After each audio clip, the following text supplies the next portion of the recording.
And the manager just says, "What's going on here?" And this woman said, "She won't let us sit down. We want to go to sit down." And I said, "But Mr. Batten," that was his name, Batten.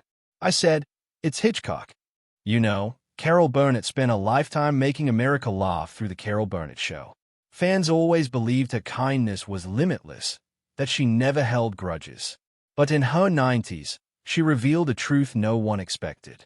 There were men she genuinely hated. Men who humiliated her in public, diminished her in private, and even tried to steal the creations that built her legacy. Who were they? And what pushed a woman known for grace into lifelong resentment? Let's find out, and the answers will shock you. Number 1. Marlon Brando, the legend who crossed the line. Carol never forgave. Let's start with the biggest name on Carol Burnett's blacklist. The one everybody knows. Marlon Brando. Yes, that Brando. The legend. The icon. The man who somehow managed to offend Carol so deeply that she refused to stand in the same room with him for the rest of her life. When people hear this part of her story, they all say the same thing. Wait, Brando? What on earth did he do? Here's what actually happened. And trust me, it's worse than the rumors. It was the summer of 1972, just months after The Godfather had turned Brando into a god among actors. Carol was asleep at home when her housekeeper shook her awake because the phone wouldn't stop ringing. Carol answered, and the first thing she heard was a slow, amused voice. She immediately recognized, "Carol, this is Marlon Brando. I've been watching you." At first, she laughed, thinking someone was doing an impression. Brando loved pranks. Hollywood loved impressions. But then he said something that wiped the smile off her face. "You'd be even better if you loosened up like the actresses I've spent time with." That wasn't flattery. It was one of those loaded comments, the kind a powerful man uttered when he knew he was untouchable. Carol cut the call as politely as possible, but she was shaking all over when she hung up. And the real bombshell came the next morning. A reporter from The Hollywood Reporter called her publicist to say Brando had raved about Carol's femininity during the late-night conversation. Someone had leaked it. Carol was blindsided, but it was Brando who made it worse. If the rumor was true, a journalist asked. He smirked. She took it too seriously. Comedians are sensitive women.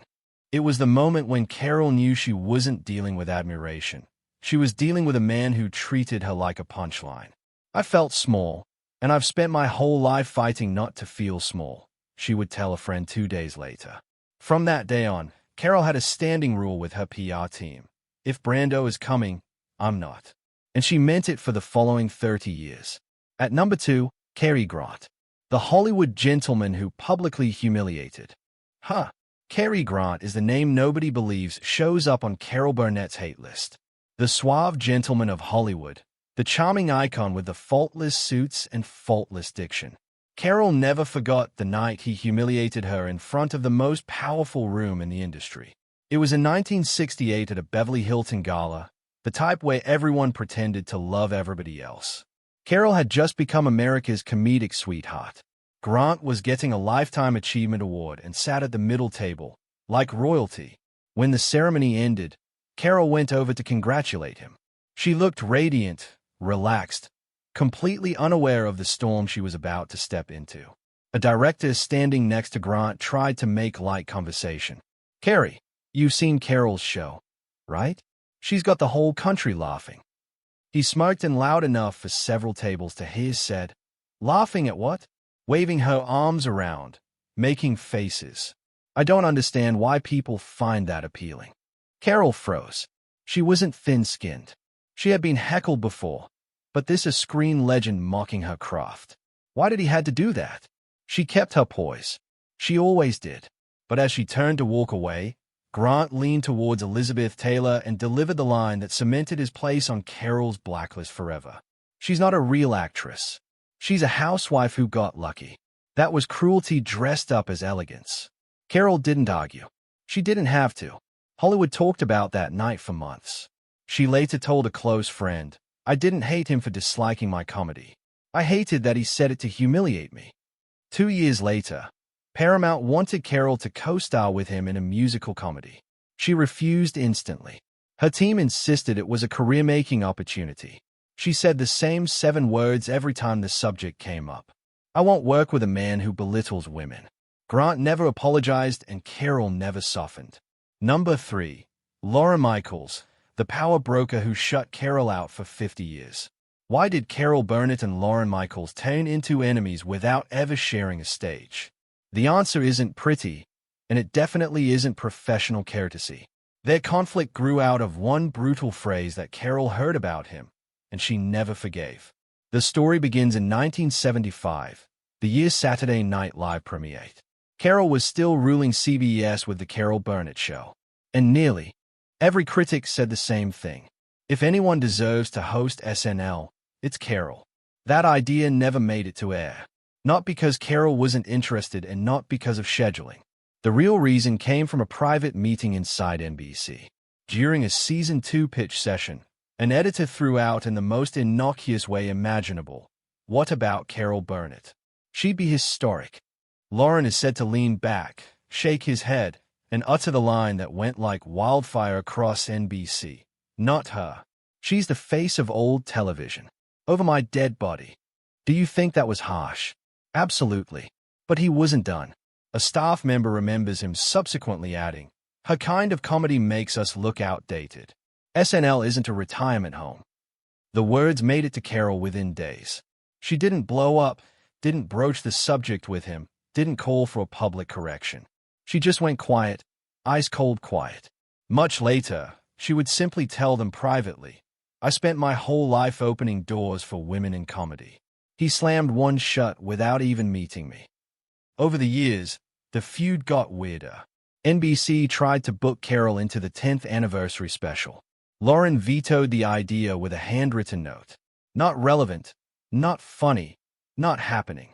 Carol never saw the note herself, but the story reached her, and that was enough. In 2023, when asked if she regretted never hosting SNL, she smiled and answered, "They didn't need me, and I learned I didn't need them either." That was Carol's version of a final punch, and their relationship was never made. Number 4. Harvey Korman, the trusted partner who broke her heart on set. Harvey Korman stands forth on Carol Burnett's private list of men she grew to resent. And what's stunning is that he was once the last person anyone expected to hurt her. People loved their chemistry. Hollywood assumed they were as tight as two performers could be.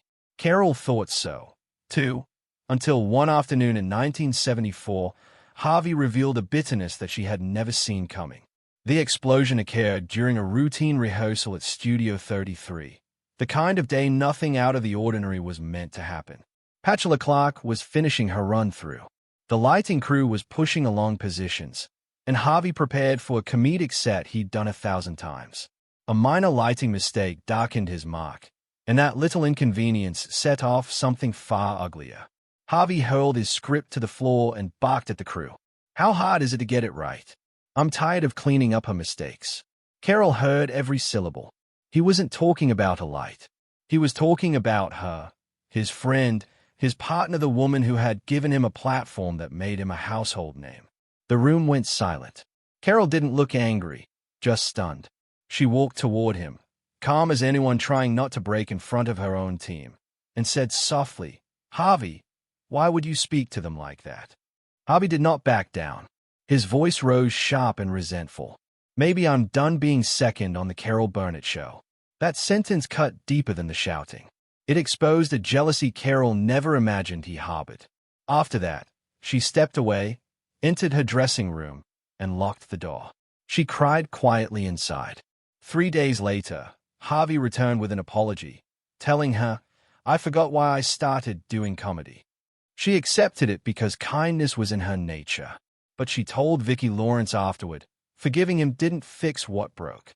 The show survived, but their friendship didn't. Number 5. Joe Hamilton, the husband who stole her work. Joe Hamilton sits 5th on Carol Burnett's list of the men she could never fully forgive because his betrayal came from inside her own home. The world knew him as her husband, her producer, her partner in building one of television's most beloved shows. Carol eventually learned he was also the man quietly rewriting her legacy without her consent. The drama began in 1982, long after their marriage had started to fray. Carol's lawyer discovered something odd while reviewing paperwork. Joe had registered a new company, Hamilton Productions, and placed under it several spin-off ideas created from sketches on The Carol Burnett Show. One of them, Mama's Family, was based entirely on Carol's signature character, but she wasn't listed as a co-owner, creator, or contributor. When Carol confronted him in their CBS office, expecting some sort of misunderstanding, Joe didn't deny a thing. He sat back, folded his arms, and said the sentence she would repeat to friends word for word years later. "You're the talent. I'm the brain. I know how to handle business." That wasn't just arrogance. It was a confession. He'd been planning to separate his financial future from Hayes while still using her creations as his property. Carol told Vicki Lawrence afterward, "It felt like he'd taken my heart and stamped a logo on it." But the real blow hasn't arrived yet. Several weeks later, Carol overheard the whispers of two CBS employees in a hallway about Joe's new life with a younger editor he'd been seen dining with at the Showhouse restaurant. It wasn't the infidelity that crushed her. It was realizing that it wasn't new. The affair had been going on for years while she was carrying the weight of the show and their family. That night, she went home, sat at her dining table, and told herself the truth out loud. "I don't recognize the man I married." The divorce filing came shortly after. Joe fought aggressively for ownership of Carol's work, insisting he deserved profits from the very show she built from scratch. And the court battle dragged on for almost a year, emotionally and professionally draining. When Joe died in 1991, Carol didn't attend the funeral. She sent white flowers and a note saying, "I wish you peace." But privately, she admitted, some wounds don't heal with time. They just settle. Carol Burnett made the world laugh. Yet,